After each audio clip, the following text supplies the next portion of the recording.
Hello, welcome back to Mark's Garden UK. Olive trees, I've got 7 here. I'm going to talk to you about pruning. Now when you think about olive tree pruning, in my opinion, you need to think about your objective. What is your objective for pruning your olive? Do you want shape? Do you want fruit?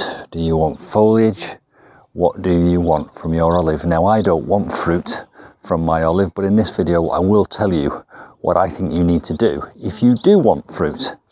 What I go for when I'm pruning my olive is I want a vigorous, healthy looking plant, and I want shape. So I've got 7 olives here. I've got 4 along this border, 1, 2, 3, 4. Now 2 of these have been pruned this year and 2 have not been pruned. So I'm going to show you in this video the difference between what happens when you give one a really hard pruning, which that one's had, and that one's had, and when you don't prune, which these 2 have not been pruned. So there's a notable difference between the 2 that have been pruned and the 2 that haven't been pruned.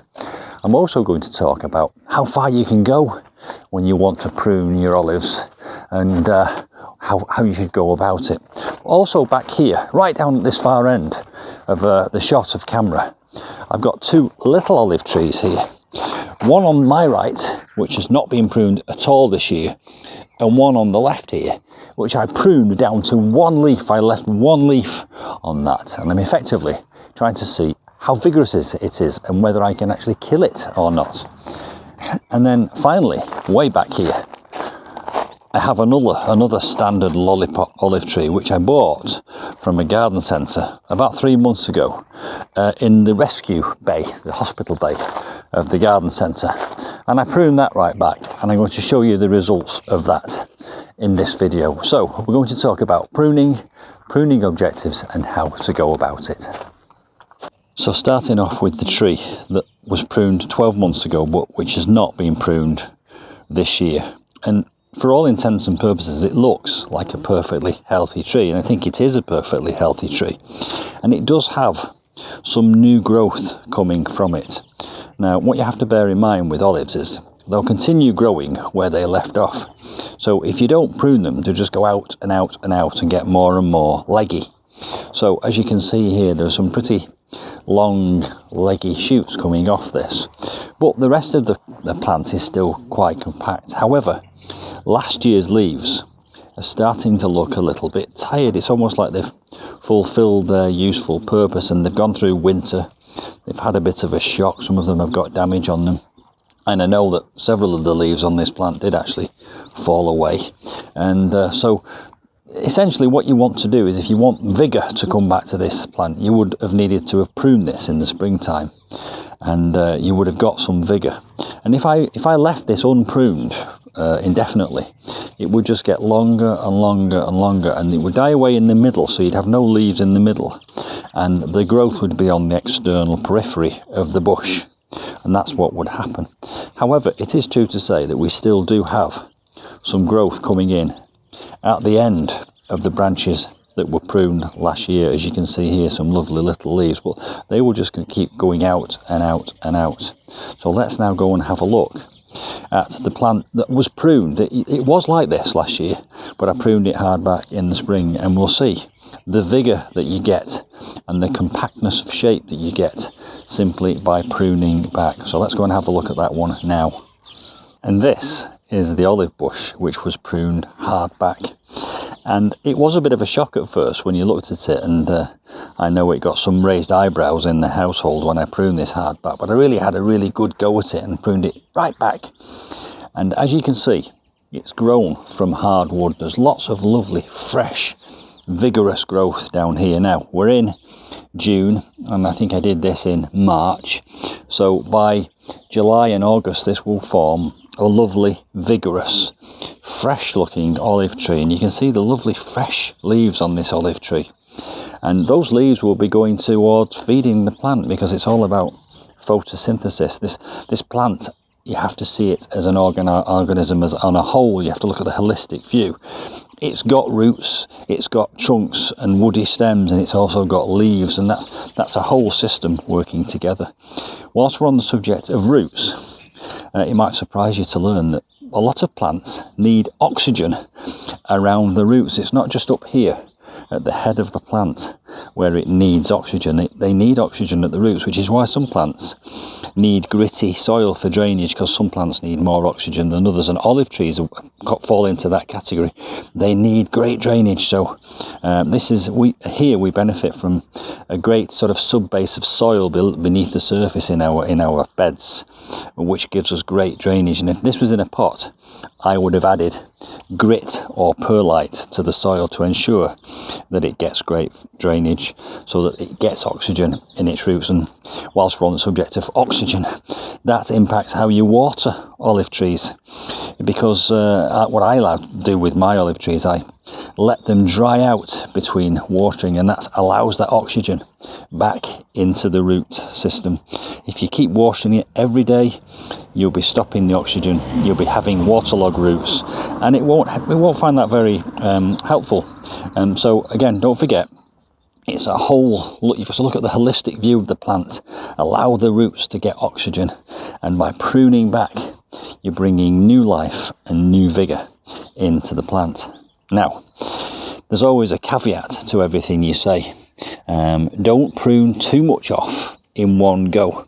It needs some green matter to continue with its life. So if you go ahead and prune it all in one go, then the plant might struggle and go into shock. So, up to a half, possibly a third to a half, have a good prune.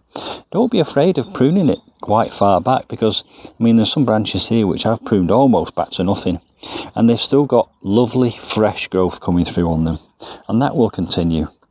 And what happens, as I've already said, is if you don't prune this, it will continue to grow out and out and out and get leggy. Now that might be what you want if you want fruit. I'm going to go over to another olive tree now that I've got, just to change the view, and continue to talk to you about what you need to do if you want fruit on your olive tree. And this is another olive tree which I rescued. And I say rescued, it wasn't dead. Fundamentally, there was nothing wrong with this plant. I bought it from a garden centre called Knowbridge. I did get quite a good price on it because it didn't look great, but that was the only thing that was wrong with it. It wasn't aesthetically pleasing, and so it wasn't really going to sell for its full price. But when I bought this, it was out here. Literally, it was out here, and it was leggy. And we're talking about 2 months ago, and all the growth was on the periphery of the plant, and in the middle, really, it was just woody stems. And you can see a video on that, so you can verify that what I'm talking about is the truth. And what I did was, I took the same approach as I do with my lollipop olives, and I pruned it back. And I'll bring the camera in close again, and you'll see the effect that pruning back has had on this olive tree. And here it is, right in front of your eyes. Look at this lovely, fresh, olive coloured growth here all over this plant. And when I say all over, I do mean all over. You can see this is evident. You can see this with the human eye, the stuff that I'm touching with my hands now as I speak. But it starts off as tiny little buds. Let me rotate this plant a little bit, and you can see, hopefully, in fact I might bring the camera in a little bit closer, but it starts off with tiny little buds coming out of the hardwood of the plant there, and I will point them out so that you might not be able to see them, but I will give you a close-up. 1, 2, 3, 4, 5, 6, 7, 8. There are 8 tiny little buds coming up this what effectively looks like a bare stem, and they will grow out, and that will cause bushiness there. And when you add that bushiness there to the bushiness all the way around the outside of the plant, I will end up with a lovely bushy round lollipop olive tree, and that's giving it vigour and new life. So there we are, lots of new life on another olive tree. Now, I do have an olive tree which I'm trying an experiment on, and let's go and have a look at that next. Now, I bought these 2 little olive trees from a local supermarket, and I did a video on them called Olive Tree Rescue. And when I bought them, once again, they looked a bit shabby and a little bit past it, and the approach I took was to repot them into well-drained soil, give them a good prune, feed them, water them weekly, allow them to dry out between each watering, and they both sprung back into life. So I had a really good year with these last year, and then at the start of this year I decided to try an experiment, and that experiment was to just leave one alone this one on my right, and to prune one back, right the way back. And in fact, I pruned it right the way back to just one leaf. There's just one leaf left on this, because I wanted to consider just how robust and how hardy these olive trees are, because do remember that some of these olive trees live for 500 years old in their native environment. So how difficult or how easy is it to kill an olive? So that one there, I'm trying to kill. Pruned it back to one leaf. That one there, I left. There's not done nothing with it. Now, the results of this experiment at the moment are a little bit unclear. This one is obviously not dead yet, because that leaf there is green, and also there's another little new leaf coming out at the base of the existing leaf, so soon I'll have 2 or 3 leaves off that one stem. But what's happening on the other stems that I pruned right back, and you have to get right in close and personal to see it, but there are little nodules starting to appear on these bare branches, just like the ones I've just shown you on that bigger olive tree. So I'm still hopeful for that, and if I really wanted to know, I could find out by just snipping one of the branches, and by snipping the branch there, I can see lots of lovely green growth in there. Let me see if I can get that close to you so that you can see it.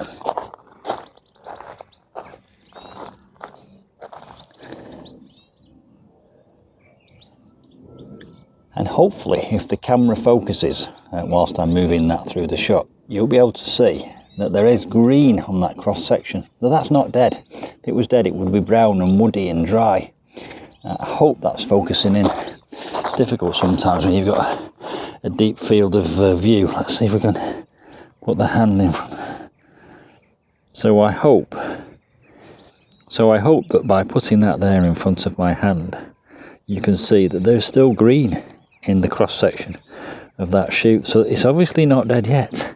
There's still life in there. So if there's life getting to the end of that branch, then hopefully sooner or later we'll get leaves. Let's go back to the main plant. Now, if I didn't have this one to compare that one to, I wouldn't know where I was going. I'm quite encouraged by that green cross section, and I'm encouraged by the leaf, and I'm encouraged by the new little buds that seem to be appearing. But what's also surprising is on this one that I left alone, there's hardly any new growth at all on this one. So it's not like I've set myself back a lot. You can probably see the middle of this is almost bare, and the external periphery of it has got last year's old leaves on, but I can hardly say that that's thriving. And I wonder now, if I was to cut a third of that off, what would happen to it?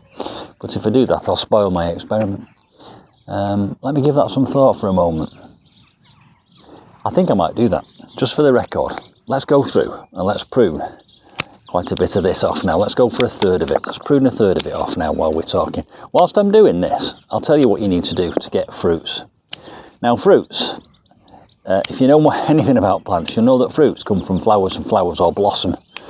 And what has to happen is the fruit has to get, the blossom has to get pollinated. I mean, in the case of olives, it's either insects or wind pollination. And once it's been pollinated, that blossom then sets into a fruit. Now, with an olive, the blossom appears at the end, at the very tips of last year's growth. So if I were to prune this back every year, I'd never get any blossom, and therefore I'd never end up with any fruit. So if you want to get fruit on your olives, you have to let them grow. And it has to produce blossom, which then, as I've already said, gets pollinated and then becomes fruit.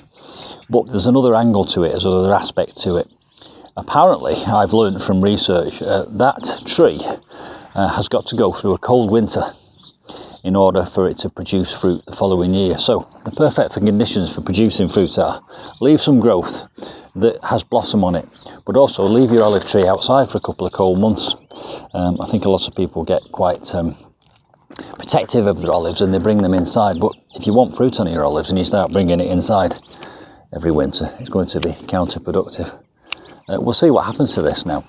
I can happily say that every one of those branches that I've cut has got green in its cross section, so I would hope for some growth on there. So there you see, a bit of live action decision making there on the olives.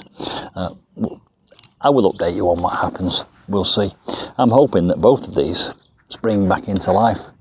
And looking at these little tiny buds that seem to be appearing just below where I've cut, I think they are doing. Now that might be that apical dominance coming into play. Have you heard of apical dominance? The apex bud on any branch, which is the top of the pyramid, or if you think of an apex at the top of a roof, the apex bud on any branch produces a hormone which prevents the ones from below it from growing. So if you cut off, with a lot of plants, if you cut off the apex bud, which has got the apical dominance, it will allow growth beneath it. And I think that's the theory behind how an olive tree bushes out. You cut off the apex bud and it bushes out from below. I think we've covered a lot of ground in this. Going to quickly summarise. When you're pruning your olives, think about your objectives. Is it fruit? Is it structure? Is it vigour? Is it foliage? I go for shape and I go for foliage, so I prune mine back. If I wanted fruit, I would allow it to grow so that it produced blossoms. Bud sets in the winter, they have to then go through a cold winter, turn into blossom and get pollinated. And then, in order for that fruit to mature, you have to keep feeding and watering it through the growing season, and you need quite a lengthy warm period for it to become fruit, a bit like figs in a sense. And if you're in a cold climate where you've really got a short growing season, you're probably never going to get olives. That's why these are grown in the Mediterranean and Greece and places like that, where they have a lovely long, warm, hot, light growing season. I hope that's been useful and interesting and informative. Don't forget, if you subscribe and hit the notifications bell, I will keep giving you updates on my olive trees. I think in a final summary is don't panic, be patient, and lots of drainage, lots of oxygen around the roots. Feed them regularly, let them dry out between watering. Prune them if you want vigour. And I'll see you soon for some more olive tree adventures. I'll type it all up in the description box below this video. Bye for now.